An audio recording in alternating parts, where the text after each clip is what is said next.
भारत मुक्ती मोर्चा राष्ट्रीय आणि आंतरराष्ट्रीय संघटनेच्या वतीने आयोजित करण्यात आलेल्या 1 जुलै भारत बंदला सर्व स्तरातून उत्स्फूर्त प्रतिसाद मिळाला।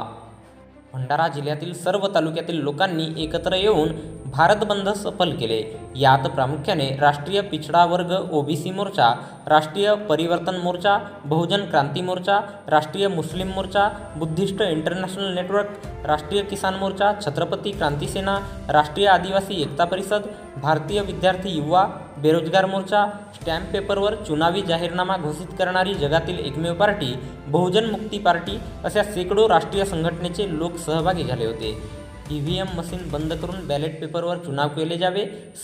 संसदीय लोकशाही प्रणाली लागू करावी, केंद्रीय मंत्री अमित शहा यांनी देशाची जाहीर माफी मागावी, बोधगया विदेशी ब्राह्मणांपासून मुक्त करून मूल निवासी बौद्ध धर्माच्या ताब्यात देण्यात यावे, वक्फ बोर्ड संशोधन विधेयक 2025 रद्द करण्यात यावे, स्मार्ट रिचार्जवाला मीटर विरोध, अपार आयडी विरोध, बोगस बी बियाणे, खतांच्या वाढीव किमती, शिक्षण बाजारीकरण, सोलार शक्ती,